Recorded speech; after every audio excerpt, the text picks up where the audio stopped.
segala yang datang dari Allah itu tidak mungkin buruk. Tidak mungkin. Kenapa kita diminta untuk taat dengan mutlak? Karena segala yang datang dari Allah pasti baik. Ya, pasti baik. Karena Allah menurunkan segala maslahat sesuai kebutuhan kita. Cuma manusia kadang-kadang, menginginkan sesuatu dengan pikiran pendeknya yang bukan kebutuhannya. Al-Baqarah 216. Gak pelan-pelan kita ya.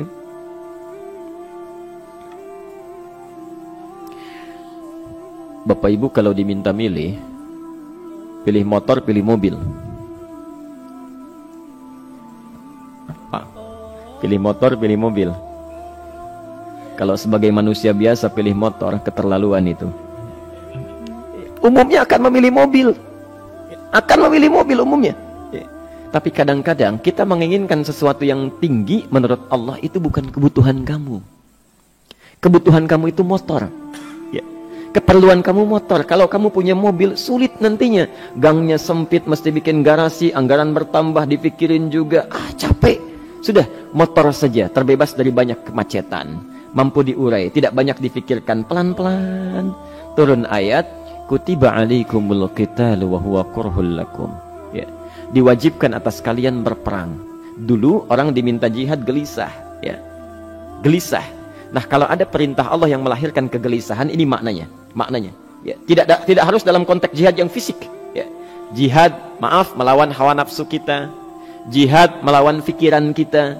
Jihad melawan prasangka buruk kita. Kadang-kadang ada keinginan kita yang kita inginkan menurut Allah itu belum baik untuk kita.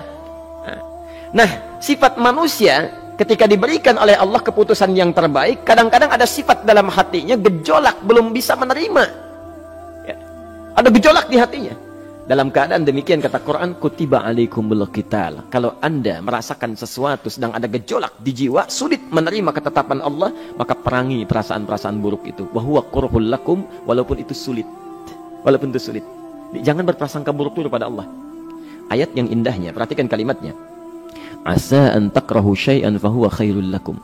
Boleh jadi Anda tidak menyukai sesuatu, di balik itu ada kebaikan-kebaikan besar yang Allah sedang rencanakan. Karena pikiran kita pendek, maunya sekarang saja. Tapi subhanallah, Allah sangat panjang, tidak ada batasnya. Allah memberikan maslahat sampai kamu meninggal, ini maslahatnya. Kamu berpikir sekarang saja. Wa asa an tuhibbu syai'an wa huwa syarrul lakum. Sedangkan boleh jadi di balik yang kita sukai ada keburukan yang sedang menunggu kita di depan ini, kamu tidak tahu. Ya. Apa logikanya?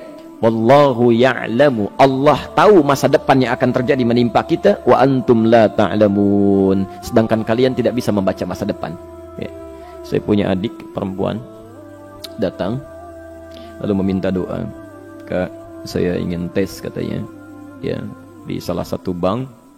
Kemudian sudah pada tahap akhir yang menurut hitung-hitungan manusia dan perkiraannya insya Allah lulus. Karena tidak ada alasan apa-apa lagi untuk tidak meluluskan. Baik, bismillah kita berdoa. Tapi doa kita seperti dibimbing oleh Quran, tidak minta dunia saja. Ya. Jadi dunia baik, Al-Baqarah 201. Rabbana atina fid dunya wa fil akhirah. Ya. Dunia minta baik, akhirat minta baik. Tapi aturan dunia dan akhirat ini jangan disebandingkan, rugi. Dunia itu kecil, ya, akhirat lebih besar.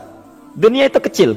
Makanya diatur di Al-Qasas ya, ayat 77 sampai 78 itu aturannya wabtaghi fima atakallahu daral akhirah wala tansa nasibaka minad dunya. Minta seluas-luasnya akhirat, tapi dunia jangan berlebihan. Ya. Sekedar mencukupi kebutuhan kita saja. Ya. Pakaian, Bapak Ibu sekalian, ya, kita beli pakaian sesuai kebutuhan saja, jangan berlebihan. Ya.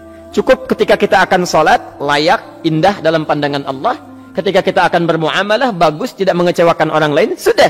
Maka waktu selebihnya, ketika kita mencari sesuai kebutuhan, waktu selebihnya bisa digunakan untuk memperbanyak ibadah.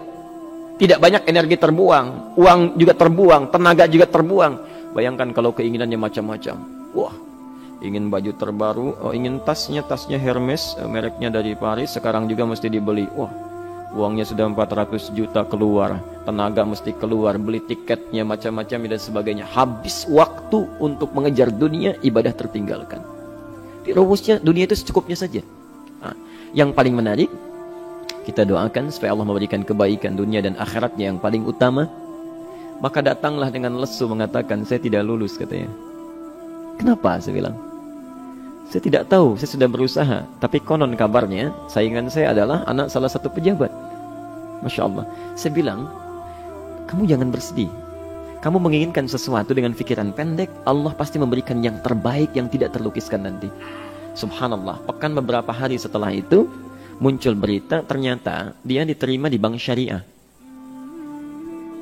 Dia menginginkan sesuatu yang diinginkan, Allah menginginkan lebih dari apa yang dia harapkan. Dikasih bank syariah, di situ terjaga, meningkat keagamaannya, terjaga hijabnya, segalanya, dan disitulah kemudian diarahkan untuk menemukan jodohnya.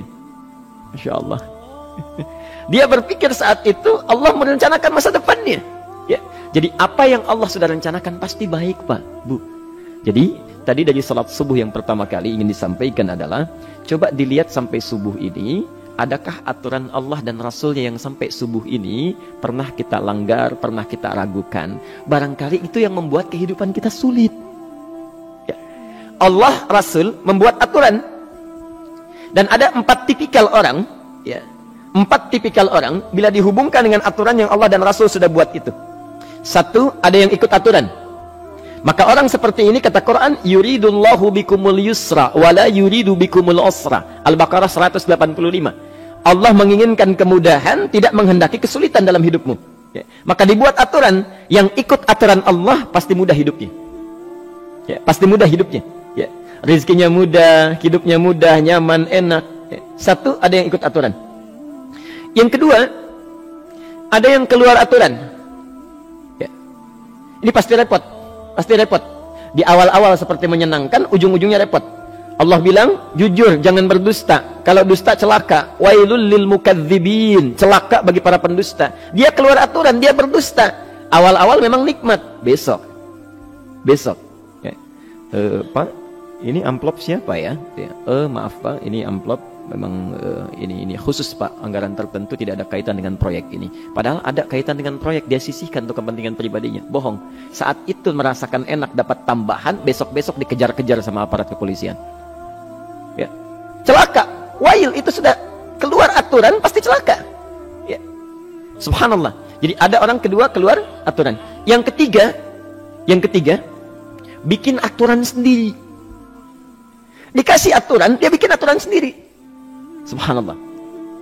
Kalau sakit, dibuat ketentuan. Sakit pertama, kalau biasa-biasa saja, ya subhanallah, ikhtiarnya pergi ke dokter. Seorang sahabat datang kepada Rasulullah, ya Rasulullah, saya sakit, tolong doakan saya. Kata Nabi, idhab ila tabib, pergi ke dokter. Ini orang pintar sekali. Kata orang ini, ya Rasulullah, Anda kan Nabi Rasul, angkat tangan Anda, Allah kan maha menyembuhkan, nanti Allah sembuhkan saya. Cerdas ya? Tapi subhanallah, Nabi harus lebih cerdas, dapat bimbingan dari wahyu.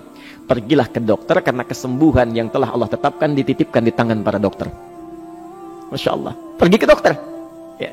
Itu rumus pertama. Nanti kalau dokter sudah pada hand up, ya, angkat tangan tidak mampu menyembuhkan, itu tandanya Allah ingin langsung menyembuhkan tanpa turut campur makhluk yang ada. Maka kaidahnya akan berubah nanti, ya, dari kaidah biasa kepada kaidah Al-Anbiya ayat 83 sampai 84. Itu aturan yang menyembuhkan langsung dari Allah Subhanahu wa taala. Tapi kalau Anda sakit, perginya ke dokter. Ya. Cuma ada manusia bikin aturan sendiri. Sakit, pergi ke dukun. Ya. Dukun nggak bisa, pergi ke paranormal. Dirinya pun sudah nggak normal. Makanya disebut paranormal karena nggak normal. Ya. Tapi didatangi juga gitu, bikin aturan sendiri. Karena itu jadi lebih sulit hidupnya. Ya. Doa minta pada Allah kan sederhana. Ya. Doa nggak bayar, nggak ada macam-macam, masya Allah, gampang sebetulnya. Ada kekeringan sekarang kan, banyak kekeringan ya, banyak kekeringan. Dikasih rumus, subhanallah, dikasih rumus yang tidak perlu pakai biaya, meluangkan waktu, itu pun berpahala juga. Dunianya dapat, akhiratnya melimpah. Ya. Dikasihlah salat istisqa, masya Allah, tinggal minta, memohon kepada Allah. Salat, mengangkat tangan, mohon pada Allah, subhanallah. Manusia tidak bikin aturan sendiri. Digarami saja. Orang garamin sayur, dia garamin awan. Cari biaya miliaran, terbang pakai pesawat. Kalau Allah tidak berkehendak, ya sudah. Ya. Ayo silahkan, berapa biaya yang mau kamu kumpulkan? Tenaga yang kamu kumpulkan, silahkan aja. Ya. Yang ini hujan, bikin kering lagi di sana. Sana hujan, bikin kering lagi di sana. Mau sampai kapan? Dikasih yang gratis tinggal muncul. Cuma manusia bikin aturan sendiri, ya susah hidupnya. Itu yang ketiga. Yang keempat, ada orang nggak mau diatur. Allah bikin aturan, dia nggak mau diatur. Ya, Masya Allah. Ini yang luar biasa. Inilah yang fasik. Fasik itu keluar dari aturan, menyimpang, tidak mau diatur dia. Ya, tidak mau diatur. Karena itu Bapak Ibu sekalian, dari ayat yang pertama ini, ya, mari kita evaluasi sampai dengan hari ini subuh.